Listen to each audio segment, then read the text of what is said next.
Ethan was just a regular shopper, proudly wearing his red MAGA hat when he was unceremoniously kicked out of the mall for threatening looks. Karen was quick to complain to security, and it seemed no one could stop her righteous indignation. But everything changed the moment the guard realized this fanatic was the actual owner of the entire shopping center. He knew he'd face prejudice, but not like this. And now Ethan's revenge would be not just sweet, it would be devastating. Ethan was the kind of man who wore his beliefs on his sleeve. Well, in this case, on his head. The Make America Great Again cap was more than just a piece of clothing for him. It was a symbol of his unwavering conservative values. He had always felt a deep sense of pride in his country and his beliefs, and the hat was his quiet act of defiance in a world where it often felt like those beliefs were under siege. It wasn't just a slogan to him. It was a statement of identity. It was a chilly Friday evening when Ethan decided to visit the local shopping mall. The place was bustling with shoppers looking to finish up their week's errands, but Ethan stood out immediately. His red cap was impossible to ignore, a bright contrast against the otherwise neutral colors of the mall. As he entered, the stares began, almost instantly. Some were quick glances, people trying to understand what they were seeing. Others were longer, more judgmental, as if they could tell from a mere hat that he didn't fit in. Ethan was used to the looks by now. The subtle whispers, the raised eyebrows, the scornful expressions. He had faced it all before. At times, it even amused him. It was as if they thought his hat was some kind of crime. But it didn't bother him. He walked with his head held high, the confidence in his steps mirroring the firm belief in his values. He wasn't going to cower just because some people didn't agree with him. It wasn't arrogance, it was pride. His beliefs were part of who he was, and he wouldn't apologize for them. As he made his way through the mall, the busy crowds parting around him like a river splitting around a rock, Ethan's mind was focused on something far more important than the judgmental glares. He was heading to his favorite sports store to pick up a new pair of sneakers. Nothing too flashy. Just the kind of thing a man who worked hard for his success might buy on a weekend. But as he neared the store, he passed by a small cafe that sat on the side of the mall, with tables spilling out into the open corridor. A woman sitting at one of the tables sipping her coffee couldn't help but stare at him. Her name was Karen, and from the moment her eyes locked onto Ethan's MAGA cap, her expression shifted. It wasn't just disapproval.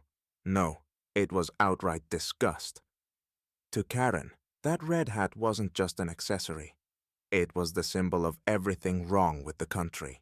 It was a walking advertisement for what she saw as intolerance, bigotry, and everything that had gone wrong in the world over the past few years.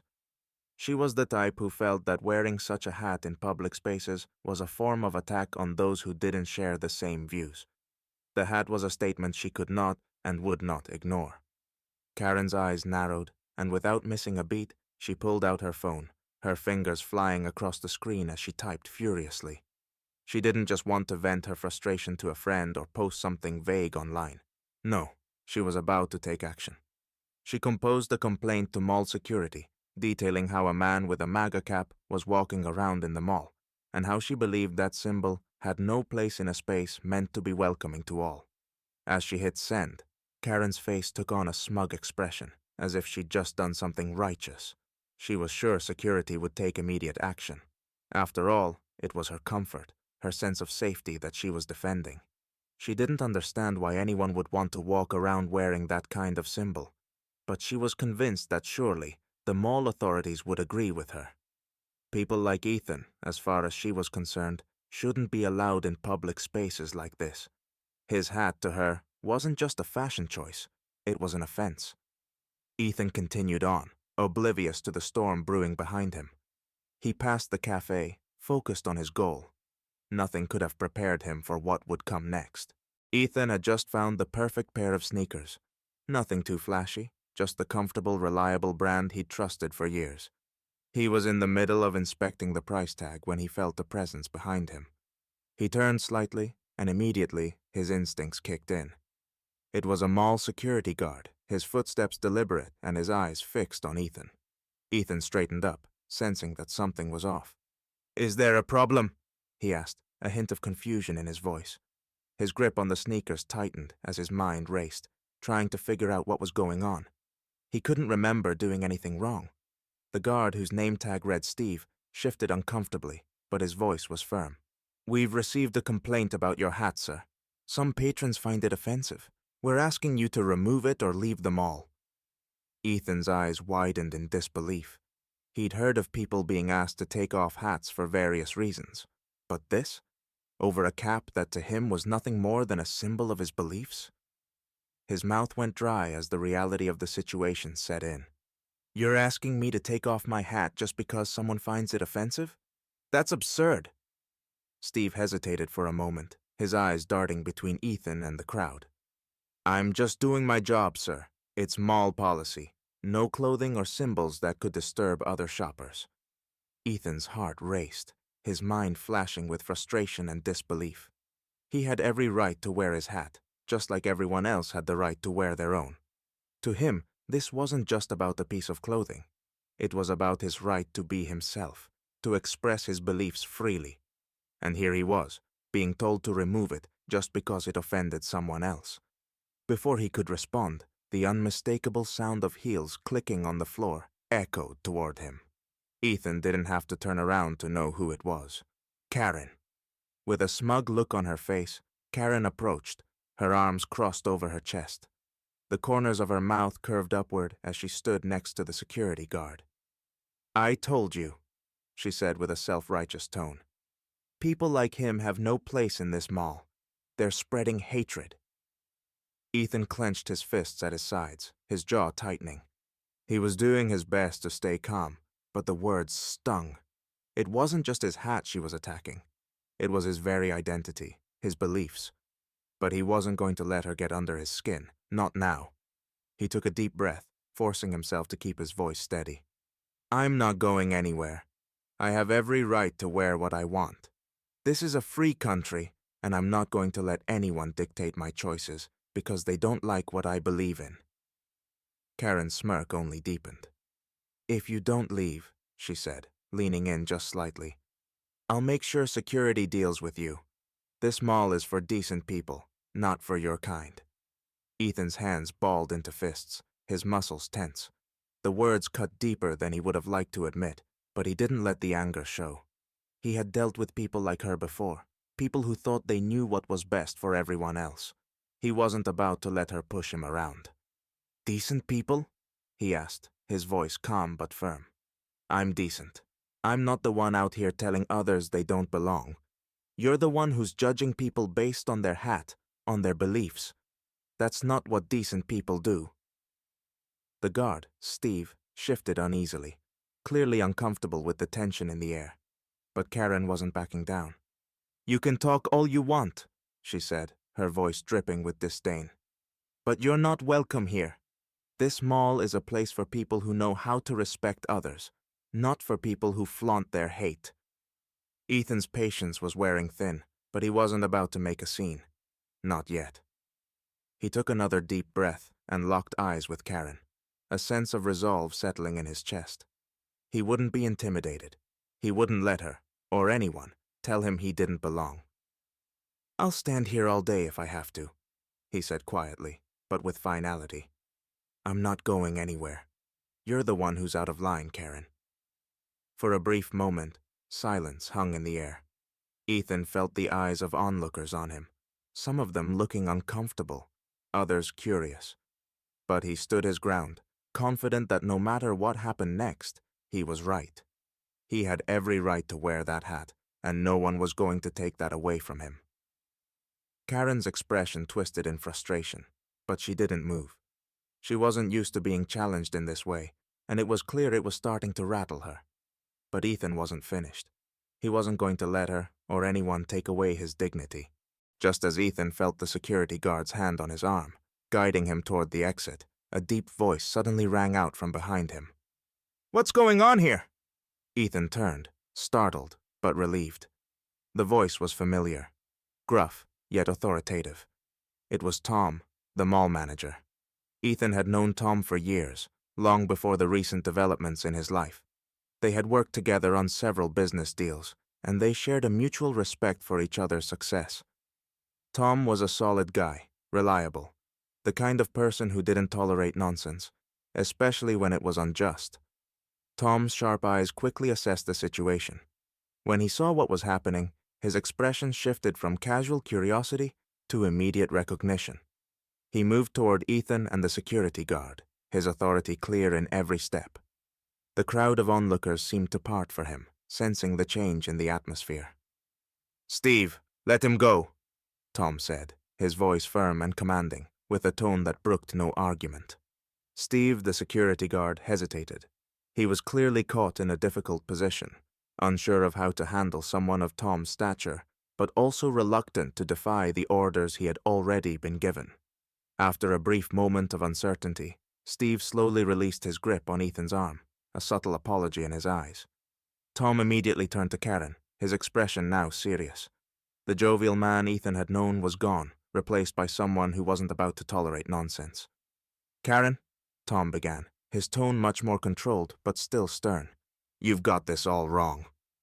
Karen blinked, caught off guard by Tom's sudden appearance. Her mouth opened slightly, her mind racing to catch up with the unfolding turn of events. "What are you talking about?"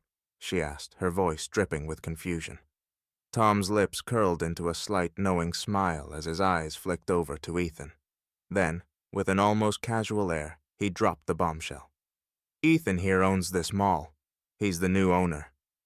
Karen's face immediately turned ashen. It was as if the world had tilted beneath her feet. She blinked several times, her gaze bouncing from Tom to Ethan and back again, trying to process the revelation. Her mind struggled to catch up with the reality she had just been slapped with. The man she had just tried to humiliate, the man she'd dismissed as nothing more than a simple, MAGA-wearing troublemaker, was, in fact, the one in control of this entire place. Her breath caught in her throat. "You... what?"